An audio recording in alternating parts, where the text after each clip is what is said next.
All right, with this scenario, what we're going to show you is we're going to simulate the fact that we have a patient that's seriously trapped. If we were just looking to remove a door, I wouldn't go through all these steps. But I take a look at the patient, I see that the patient possibly is trapped from the legs down, right, from the waist down. So what I want to do is I want to start possibly exposing my A-post, so if I need to raise the dashboard later on, I don't have any problem. So the first thing I'm going to do is I come up to this car and I want to expose my hinges. Because on this car, that's how we're going to attack it. We're going to attack the hinge side of the door first, cut the hinges and get the door out of the way that way. So what I want to do is I have to expose my hinges. As you can see with this, if this accident was for real and we came up to this, I may not have to crush my fender. I may just be able to stick my jaws in there, open my jaws, and push the fender out of the way. But for teaching's sake, we're going to go through every step. So what we're going to do first is we're going to come in with the jaws and we're going to crush the fender. What that will do is it'll start to spread the fender a little bit for us and it'll give us a space here. So when we can get in there with our jaws and we can open our jaws and push the fender out of the way. So that's what we're going to do first. Crush the fender, expose the hinges.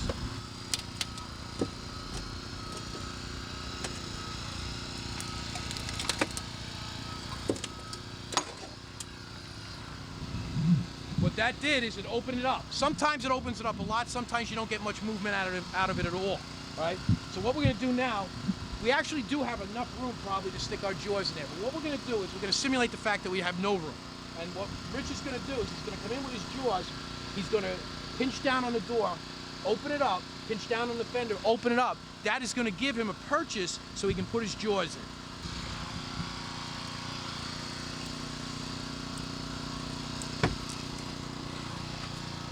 Once he has his purchase, now we have a perfect area for our tool to insert in here. Once we get it in here, what we want to do is we want to just open our jaws and the fender will move out of our way. What that will do is it'll expose the A-post, because later on we're going to need the A-post exposed when we cut low on the A-post to raise the dashboard. If we fail to do this, this will be in our way once we try to do that, and it'll be a pain. So get rid of it as soon as you can if you feel the extrication is such that you're going to need to raise the dashboard.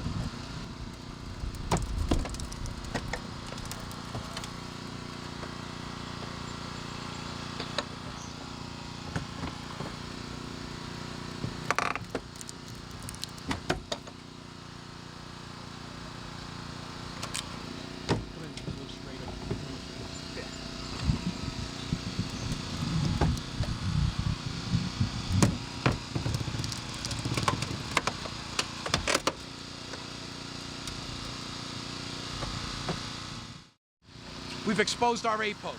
This is perfect what happened. At times what's going to happen is you start ripping metal. As an officer, if you see this taking place, you have to stop your firefighters and tell them we have to reposition the tool. What happened was as soon as Rich started to rip here, he repositioned his jaws a little higher, so now his jaws were resting on the hinge, which is a very strong part of the door.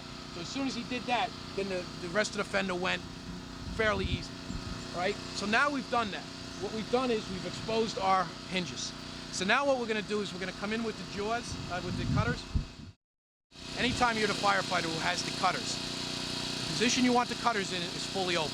When you're standing by with the cutters, we don't want them closed, because what's going to happen is the officer's going to call for the cutters, and now you've got to waste time opening them up.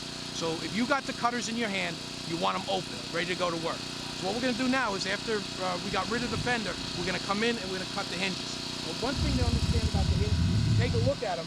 This hinge probably with a newer set of cutters is going to be no problem at all to cut. But if you feel the hinges are too thick, just cut one at a time, right? As opposed to trying to cut both of them at the same time. You want to incorporate this wiring harness into one of your cuts. It doesn't matter if it's the top one or the bottom one. And it also doesn't matter if you take the top hinge or the bottom hinge first.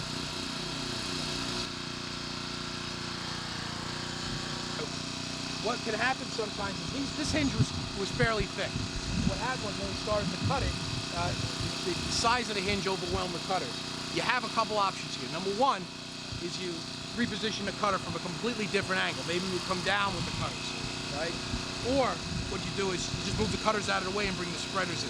This is what the job of the officer is. All these techniques don't work every time you try them. There's different obstacles that are put in our way. I would have thought right from the start that hinge we would have been able to cut it with a new cutter, but it didn't happen.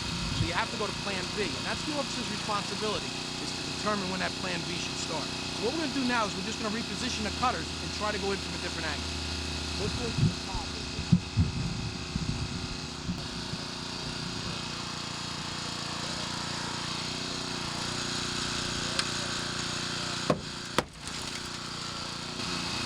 Now what we're going to do for the bottom is we're going to incorporate the wiring harness, and we're going to try to just cut the top part of the hinge first.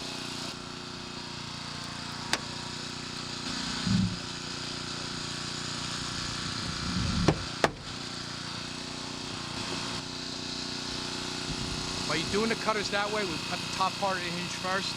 We incorporate the wiring harness, cut the top part of the hinge first. We had a little better luck than we do when we try to cut both sides of the hinge. Stuff like that's going to happen out in the field. And it's a good officer he's looking at this kind of stuff, and he's determining when we should go to plan B. All right, that's what the officer's responsibility is. Not getting involved in actually cutting the car apart, but getting involved in seeing what's going wrong and how to rectify it. So what we did now is we cut both in.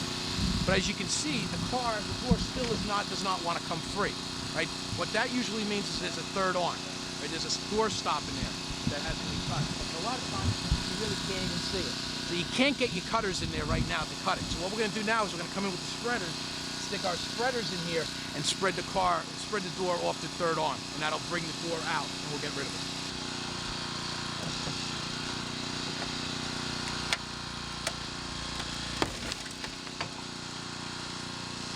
Once the door is free, what we're going to do now is we're going to open our jaws, and we're going to clamp the door, and we're going to walk the door out, and we're going to come behind it with the cutters and cut the nadir pin or the staple.